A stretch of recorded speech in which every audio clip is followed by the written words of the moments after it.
Well, we will keep on top of the stupid news with Miro, but Jim, why don't we talk about AEW Dynamite, which took place a few days ago? What was it? September 18th. September 18th, the day You know after what? your birthday. You know what? What? I'm just thinking. I watched this show at the same time I was eating the garlic and chicken calzone that poisoned me. And maybe it was this show rather than the calzone. I hadn't even thought about that. It was the exact same time, and I haven't been the same since. Wow. They should have subtitled this program, "Is This a Fucking Rib?" Well, the answer is no. They're very serious about what they're doing. The opening match on this program from Wednesday night, September 18th, and I forgot to even write down where they were. And I don't know if anybody knew where they were because nobody showed up, but the opening match was Pockets, the company mascot, with poor Kyle O'Reilly and Mark Briscoe providing the Larry and Curly parts to this fucking Mo against Chris Jericho with his two stooges in the corner. And this thing took up pretty much the first 25 minutes of the television program. And yes, I know Jericho is a shell of himself and he's in his mid-50s and the gimmick is rotten. But he's still a name. He's still a recognized star. He still might be of some benefit to them in some way. And he went 25 minutes with the comedy mascot and lost. In Wilkes-Barre, Pennsylvania. Wilkes-Barre. Boy, howdy. Estimated attendance, 2,896 tickets distributed. Well, that's tickets given out. Not everybody, but they didn't have 2,865 guns in town to force people to come at gunpoint. Anyway, any thoughts on that thing before we move along? You know, it's been a few weeks now where, for no good reason, they returned to this Pockets Chris Jericho feud. They had the really embarrassing angle with Jericho's car. That'll probably be on the Worst of AEW Volume 3 on the bus, now that we think about it. Yeah, this was a big grudge match from them totally scuffing the upholstery on that fancy sports car of Jericho's with a handful of quarters last week. This match is a great example of the problems with AEW. Orange Cassidy, you know, it's been 5 years. I don't think anyone gives a shit anymore. And it's something that hurts AEW more than they're willing to recognize. Again, the diminishing crowds that go to the live shows, he still gets a pop from a smaller and smaller audience because he'll never be part of a winning team to bring people back in.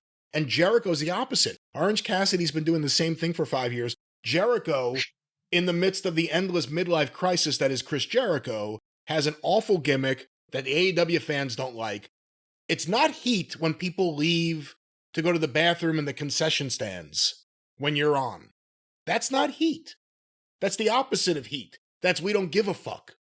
And both these guys, the best thing for AEW with them both being far away from this TV and far away from Tony Khan for a while, because some of the people Tony leans on are just the wrong people. Jericho's not even halfway through that 10-year contract we heard he signed till he's 62. So he's got to come up with some ideas on how to put the guy over that Tony dressed as for Halloween to make the guy happy. They'll keep paying him.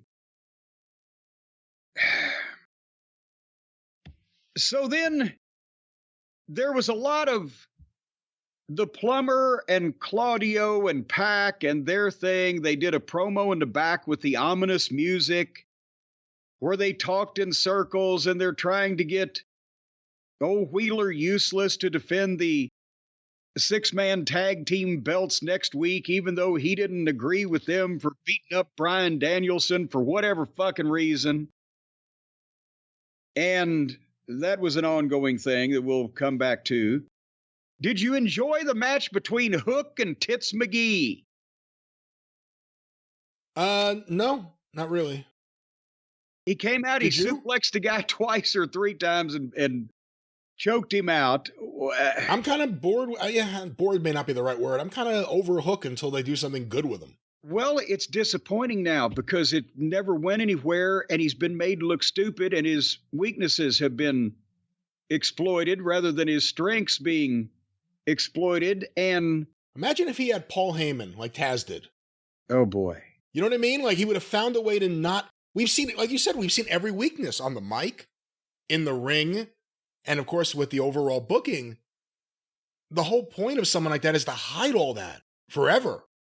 And AEW, to me, I'm kind of overhooked right now.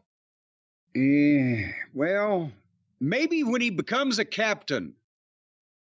See, now, if Jim Herd was around, he'd put a pirate hat on that motherfucker, have him chop his left arm off, and put a fucking hook on it. You'd have a goddamn movie tie-in. He can make Tony Schiavone Smee.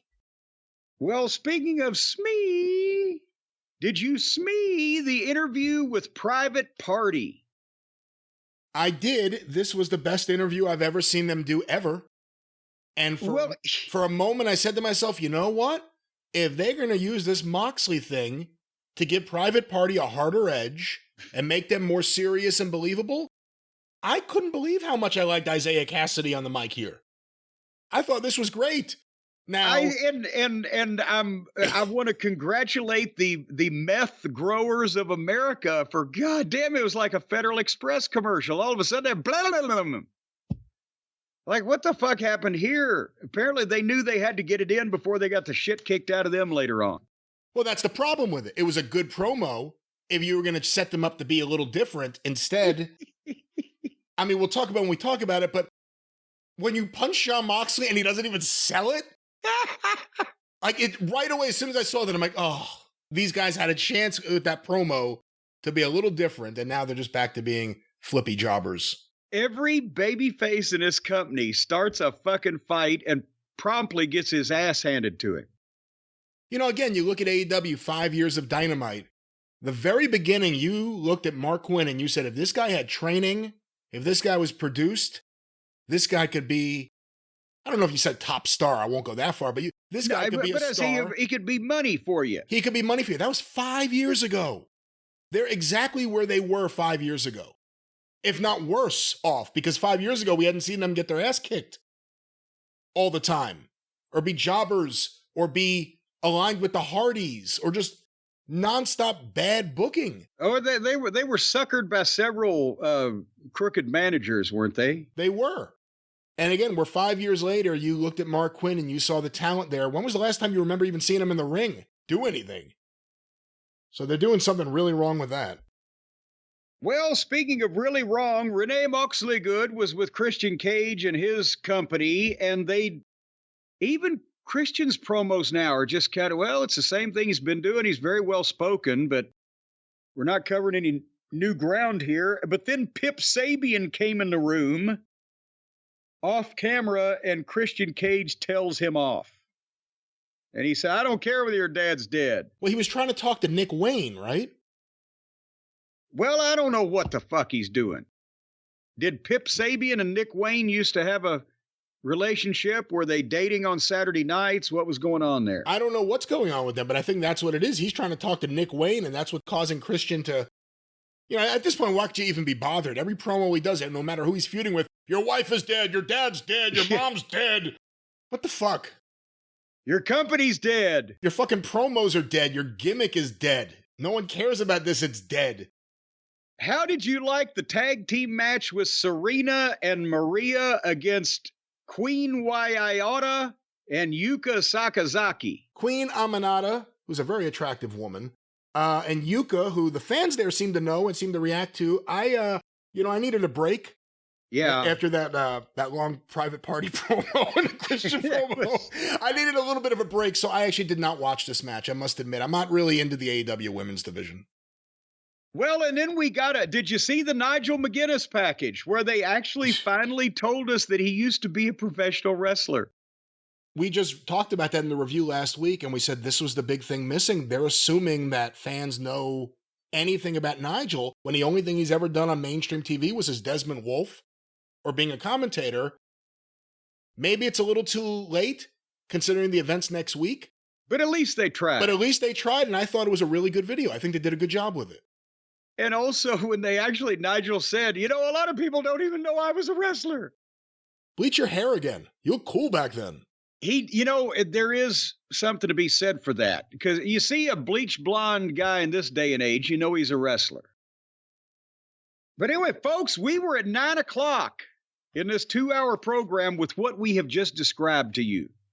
This is what they were airing while in the middle of a rights renewal rambunctiousness. So at 9:00, here came Moxley the plumber, Claudio, and Marina Shafir walking through that big empty arena to the ring. And they actually, one of the handheld shots kind of strayed too far over to the left for a minute with one of those spotlights playing around, and you could see one side of the building was completely empty. But well, if you notice, they came out from the empty side so that when the camera shows them coming out, you would only see the fans behind them where the fans are situated.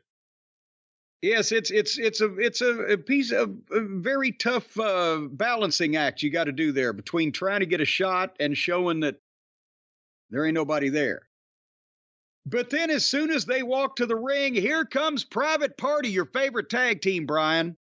And they jumped Moxley, and he completely no-sold it, and they proceeded to beat the fuck out of Private Party. They couldn't even whip the girl. He no-sold it to an insulting degree if I was one of those guys, to be very honest with you. Unprofessionally, to be honest. There's no selling, and then there's acting like the punch didn't happen, smirking and continuing to walk. That was ridiculous. That was egregious. If I was one of those guys, there'd be a problem. And considering that Moxley is 0 for life against fucking Home Depot stock boys and fucking Kroger employees in these amateur jiu-jitsu tournaments, I have a feeling Private Party could probably handle him. See, some babyface has to use that. John Moxley, I challenge you to a grappling match. I've seen the videos. You can't beat anybody. Come on, get in here and let's grapple. Oh, well, and it went forever. They just beat them up, and the girls beating them up. And then Commander ran out to help, and they beat him up. And then the girl beat up Alex. Poor Alex, what did he do? And then Moxley gets a toolbox and gets a hammer and a microphone. And which one did they have of the Private Party members held down there? Was it Quinn or was it Cassidy? I don't even remember. Well, whatever, they hold the baby face immobile, and he's struggling to get away, like, oh, let me loose. And he belittles him to his face and said, I'm going to give you a gift, and then hit his hand with the hammer. And then I think that was Darby. Cassidy. I think that was Isaiah Cassidy, because that was the one who cut the really good promo, I thought. Well, that'll teach him. And then here comes Darby to make the big save and tackles Moxley, and they roll in the ring, and Darby's still carrying his skateboard, but he's not doing anything with it. Claudio doesn't get in the ring to help. Shafir doesn't get in the ring to help. It's Moxley and Darby in the ring yelling at each other and then staring at each other, and then Moxley bailed out and Darby yelled at him some more. And thanks for coming, Private Party. Your thoughts? Again, I will go back to Private Party because I was so happy they did a good promo, and then it was completely thrown away by the no selling of them. And then, of course, they just, for no good reason, they got his hand. Moxley's watching too many movies. See, that's the problem. Because AEW has this not even part-time schedule, he has a lot of time to sit there and catch up on cinema. And he's watching all the things that he hears about, and he just wants to take things from movies and bring them into AEW, whether it's line for line dialogue or whether it's some of these things. This stuff is terrible. Every John Moxley thing in AEW has been some version of, I'm a complete badass, I'm going to sell nothing, and then just keep doing this. It was him as a solo, it was him with the BCC, and now it's him with whatever this is. Is this still the BCC? I don't know what the fuck it is. Yeah, so They lost Wheeler. A wheel came off. Who do you put over in the match next week? Darby versus Moxley. Winner getting a title shot. Well, does it have to be Moxley? It has to be Moxley, doesn't it? Because didn't he just put a plastic bag over the goddamn champion's fucking head? So how is Darby going to get a title match against Danielson when and remember, I swear to God, when I was watching none of this 10 years ago or whatever it was, remember when Moxley was together in the WWE with Rollins and Roman Reigns? The Shield, yes. And Uncle Dave was saying, oh, but the star of this group is Moxley.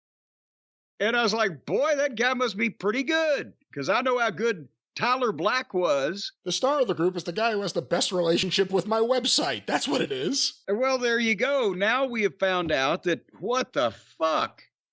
So one is the co-biggest star in the business right now, Roman and Cody. One is in the upper echelons of stars in the business, and one is this fucking drunken bum staggering around, losing his hair in front of our eyes on TV every Wednesday night, making no sense and stinking a joint out. Uncle Dave can pick 'em. What about the newest multi-million-dollar acquisition in the AEW basket of puppies and kittens? Ricochet. Did you see the Ricochet match? Oh boy, did I. Against maybe someone getting equally as good a push right now. The Beast Mortos, I believe. Rigor Mortis. Old Rigor Mortis. There's something so low rent about him that I like.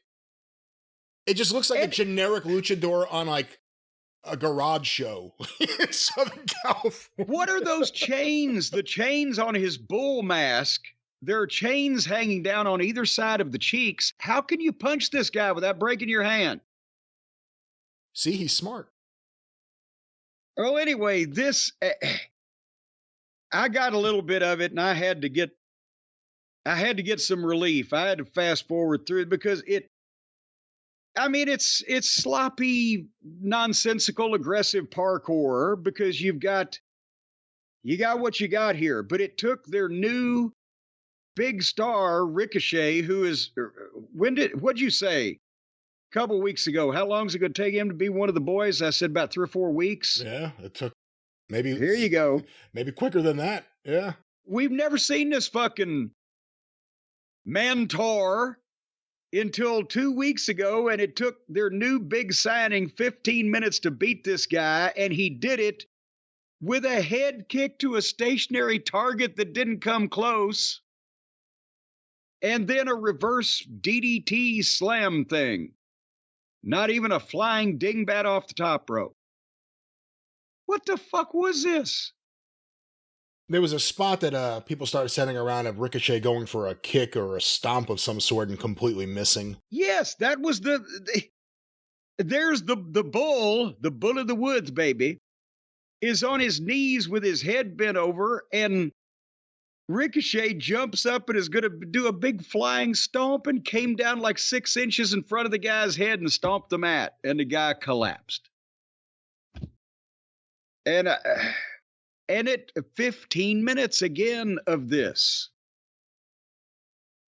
You know what else doesn't help Ricochet? His promos. Because I saw the thing with him and Ospreay, the more he talks, I think the less people are going to want to hear him talk ever again. I swear to God. We'll skip ahead because there's something else in between. But then the next time we saw Ricochet after the Battle of the Whiff Kick, he and Ospreay were in the back challenging each other. They're both baby faces, by the way. Ospreay is very popular, and Ricochet was presented in a way as to he should be popular, but now they're mad at each other. And they're going to fight on October 2nd for the international title. Boy, whoopee, can't wait. And here's what I wrote. The longer Ricochet talks, the worse it is. Yeah, it's the truth. Ospreay, you can't even understand what he's saying, but at least he holds you. Yeah, you're trying to figure it out. But with Ricochet, you hear it and you're like, you're not really stirred by it. Yeah, you're like, I hate this guy. I don't want to hear this guy talk anymore. He's making me not like him at all. Very off-putting. Well, Jim, maybe Ricochet, maybe the problem is... What is his problem? Maybe he missed that stomp. Maybe he's talking in a boring manner, in a voice that no one wants to hear. Maybe because he didn't get a good night's sleep. Well, that is the thing. And I'll tell you what, I can tell you from experience, if you're not getting proper sleep, you can be off your game. If you're up late at night throwing up your toenails, you can be bad the next morning. No, what you need, folks, is to visit our friends at CB Distillery over at cbdistillery.com. I hope everyone knows how to spell distillery because that's where you got to go. And that's the thing, Brian, sleep. It's rest, it's rejuvenation. And that's what the human body needs, along with not to eat poisoned garlic and chicken calzones. But CB Distillery provides you formulations made from the highest quality, clean ingredients, no fluff, no fillers, just pure, effective CBD solutions designed to help support your health. They have done 2 non-clinical surveys, Brian. And you know, the non-clinical surveys, they're much better than the clinical surveys because they ask real people. How many people do you know live in a clinic? Huh? Well, I'm not going to answer that, but that's not the question they're asking people. Well, if they only go to clinics to do these surveys, they're going to get a certain segment of people that probably already have health problems. But they do non-clinical surveys. They're just talking to people out in the street, out of the clinic. These people are wandering around out in public, unsupervised. And 81% of customers experienced more calm. 80% said CBD helped with pain after physical activity. 90% said they slept better with CBD, and 4% of the people asked committed physical assault while screaming, "Get away from me, stop touching me." That is not a statistic in these facts and the sheet we have here, so do not pay attention to that one, but pay attention to all the wonderful benefits that we're going to talk about. It's within the margin of error, the 4%. If you struggle with a health concern, folks, and you haven't found relief, or if you found relief at the bottom of a bottle, for heaven's sake, for your aches and pains, if you've turned into the elderberry wine and you're taking nips, you've got a bottle hidden in the pantry from Aunt Gladys, cut that stuff out. Aunt Gladys will like this shit too. Maybe you'll get lucky tonight. Go to cbdistillery.com. Like over 2 million customers have. They've got a solid 100% money-back guarantee. If you take these items and you are not happy, then they'll give you your money back as soon as you puke up the pills. And if you go to cbdistillery.com right now and use the code JC. That's right, JC. JC, I'm sorry, you're confused. What was a depth charge? Oh. You're going to get 20% off the stuff we're talking about right now if you go to cbdistillery.com and use the code JCE. That's cbdistillery.com. The code is JCE. Better sleep, pain relief, more calm. Some people are so calm, you could just walk right in some of these people's houses and just carry their furniture out. They don't give a shit. No, let's not do that. I don't even know who exactly you're pitching this to, but let's talk about the calmness of being in your house with a locked door and enjoying CB Distillery. Oh, yeah. Make sure you lock your doors, because once you're on this stuff, you're going to try to get out and go out in public, and that's not a good idea. cbdistillery.com. Yes. cbdistillery.com. The code is JCE for 20% off these fine products that will make you feel better, live better, feel healthier. You're more charitable. You're kinder to animals. You like senior citizens more. And you oftentimes get up early in the morning for a bowl of oatmeal. cbdistillery.com, promo code JCE. That's right. Promo code JCE. Check CB Distillery out today. Let us know what you think. But Jim, let's get back to Dynamite. They could use some of this over there at the creative team at Dynamite. No, they're on the hard stuff. They're on the stuff that they're using the clinical surveys on. I think as a matter of fact, they get some of this stuff from a lab in Wuhan. Really? That the brain trust over at AEW has taken. Because next up, they thought it was a good idea on this rotten television program to have Tony Schiavone interview in the ring hangnail Adam Page. And I've decided that Adam Page is to wrestling promos what Helen Keller was to opera singing. Oh. He is just, he comes, again, another pretend wannabe badass. He can't carry it off. He's not Magnum TA. He looks like he ought to be riding a big wheel instead of a fucking Harley. He is not a cowboy. He may be a cowgirl. But so after Tony Schiavone mangled the introduction to this, trying to ask Page why he said he would be after anyone who supported Swerve, but it took him about 45 seconds to say that. You're gonna be mad at anyone behind him there. Then Page starts talking and doing his new bit now, since he's changed personalities, because he hadn't changed personalities. He didn't have one to begin with. Now he's got a fake one. Do you know Tony Schiavone just stands there and doesn't even look at he's just holding the microphone like he's staring off into space somewhere. Is that supposed to convey his indignant look, or what is, if a guy interviewing me was ignoring me like that, I'd get mad at him, threaten him too, wouldn't you? I mean, I don't know how many times I can go over it. Schiavone's awful at his job. He's terrible on commentary, and even the things where he holds the microphone, he either hands the microphone and walks away, or he just says dumb things. And some people there like him because he's the friendly old man version of Schiavone.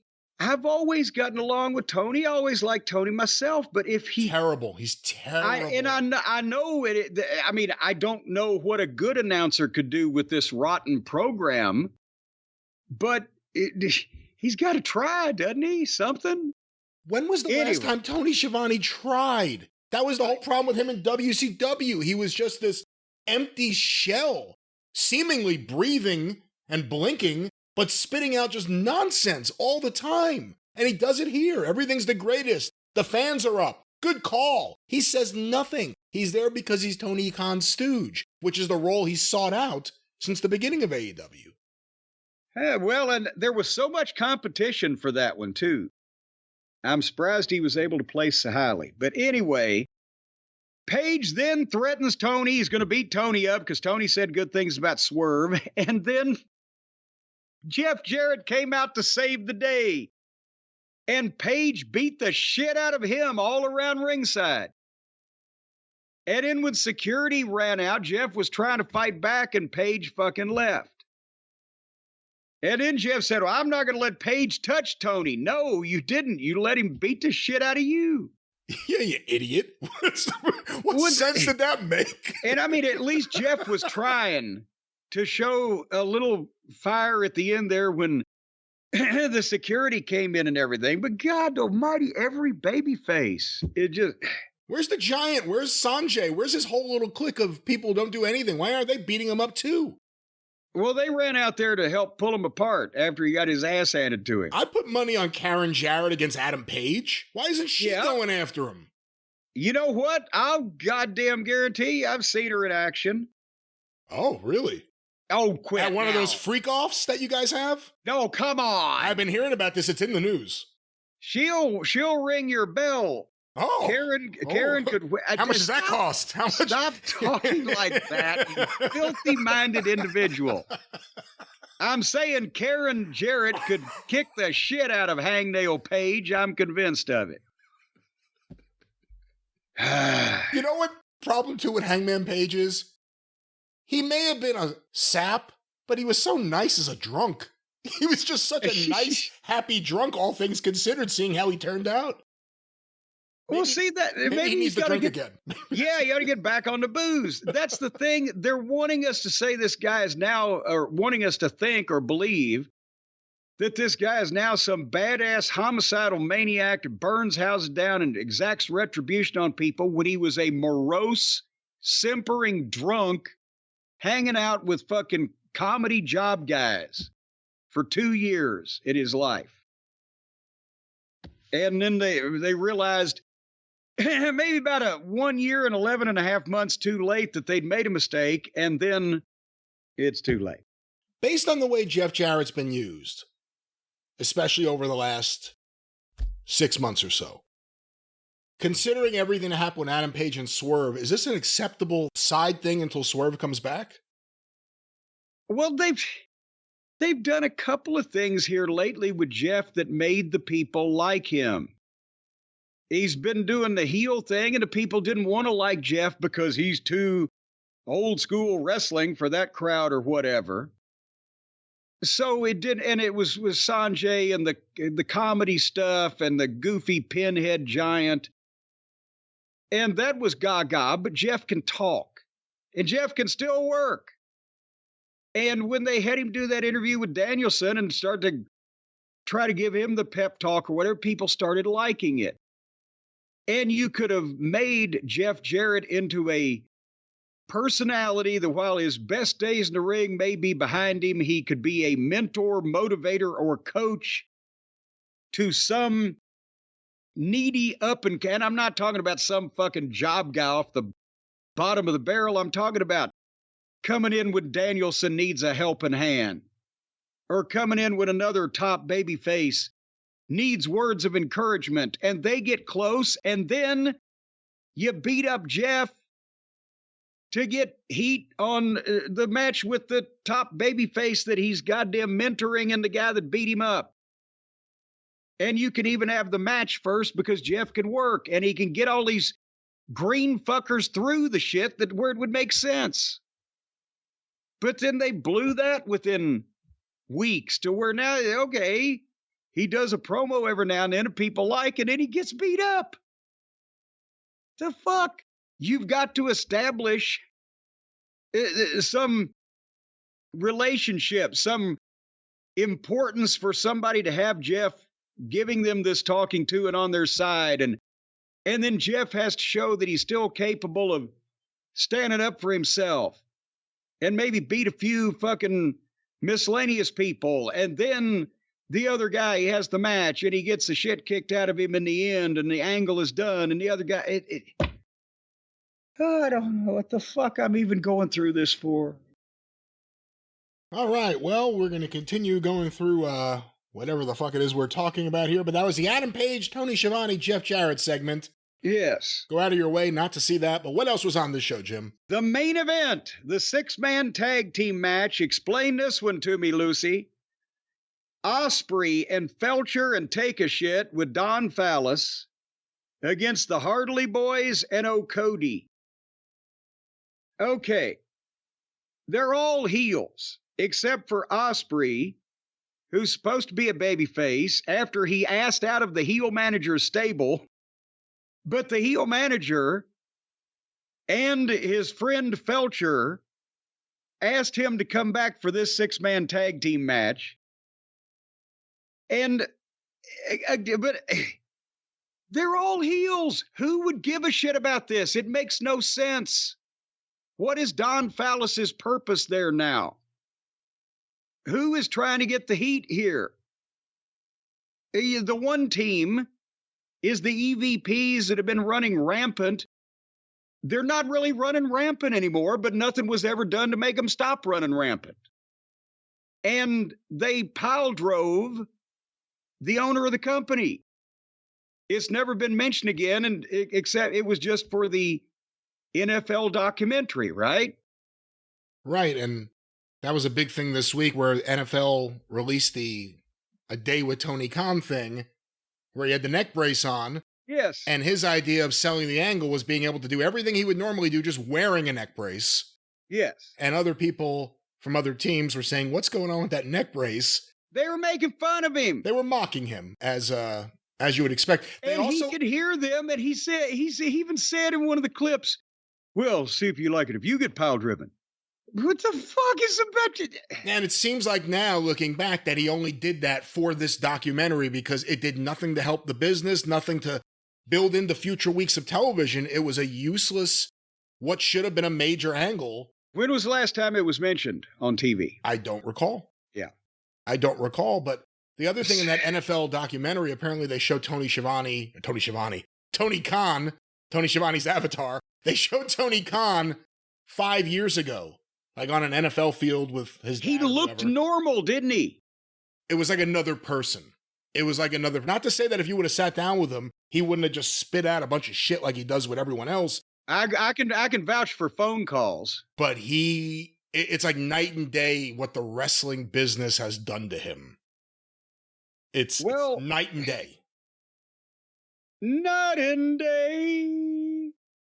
So anyway, you had 2 6-man heel teams going at each other. Why anybody would give a shit, I have no idea, except for the people who wanted to see a bunch of video game moves, because that's what this was. Nearly a half an hour with the overrun of indie-rific bullshit.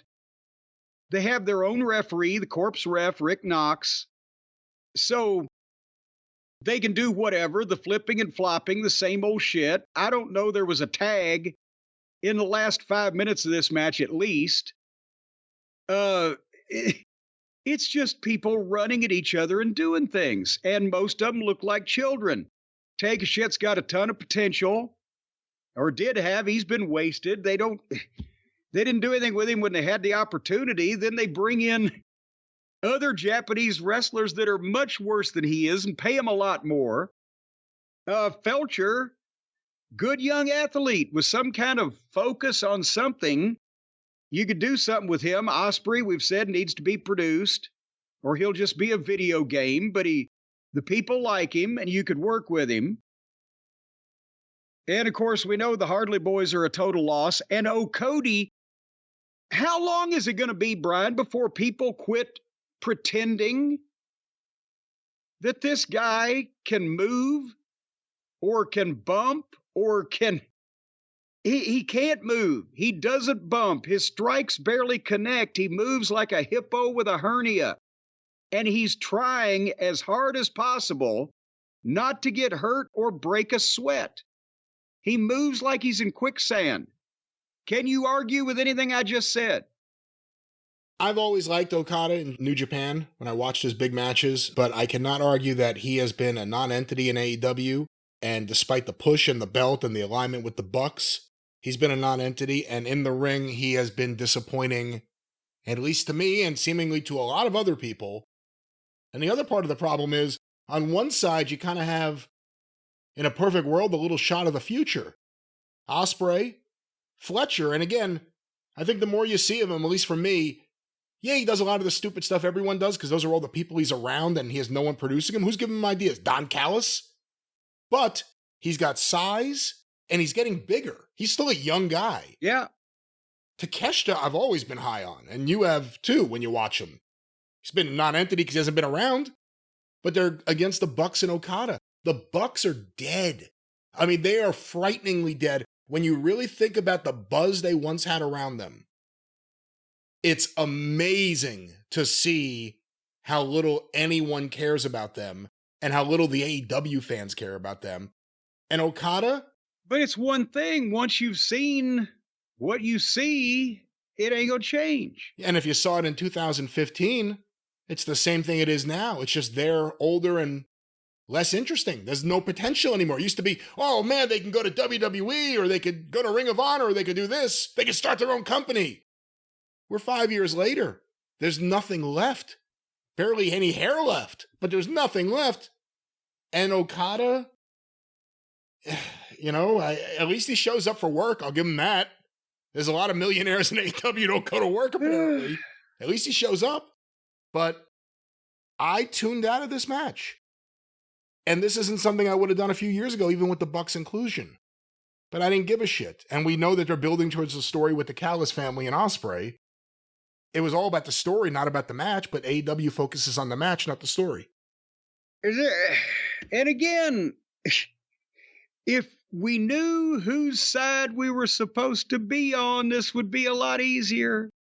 You know whose side you're supposed to be on. The one babyface on one of the 6-man tag teams of heels. Oh, Christ. So one wrestler in 2 tag teams. Then if he gets screwed over when he's teaming up with the people who are going to screw him over, then doesn't he deserve to get screwed over? Because, you know, what do you think? Of course I bit you. I'm a snake.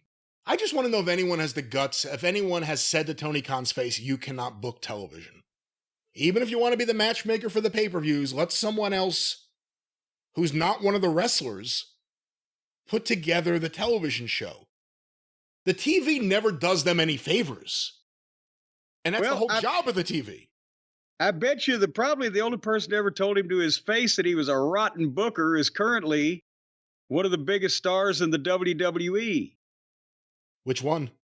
Well, and that doesn't even narrow it down. Either Punk or Cody, probably Punk. I don't know if Cody would. Cody just probably wanted to just get the fuck out of there before he got any on him. And yes, I love you all, but I must go. It was very bad at the end, but the thing is, Cody's very diplomatic. Punk is not diplomatic, especially if you're going to be the one fucking him over. So so I'm pretty sure Tony's heard it, but he doesn't listen to competent sources.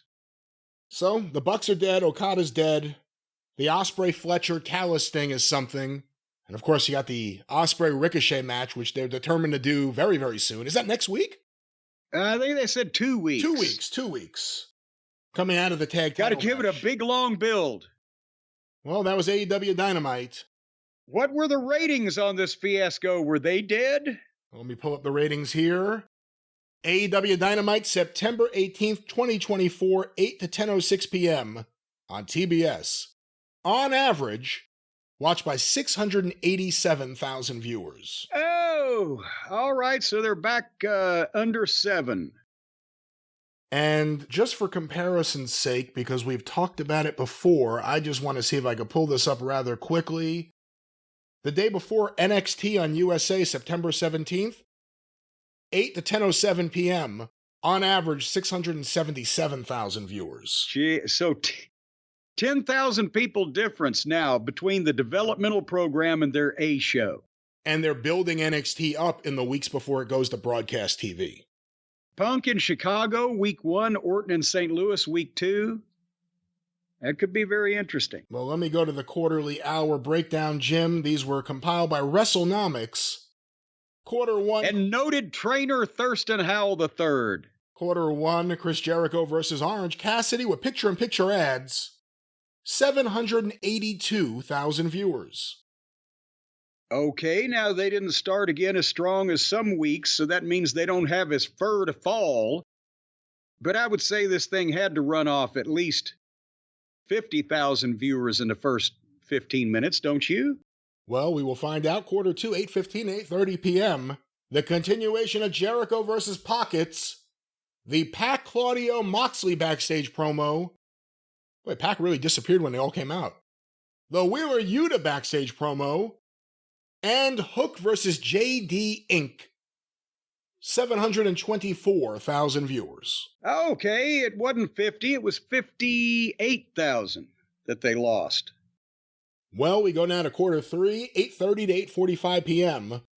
The post-match of the Hook match with Undisputed Kingdom, Private Party's backstage promo, an ad break, the Patriarchy's backstage promo, and the start of Queen Aminata and Yuka Sakazaki versus Mariah May and Serena Deeb with picture-in-picture. You know, give them credit. At least they're fun names to read.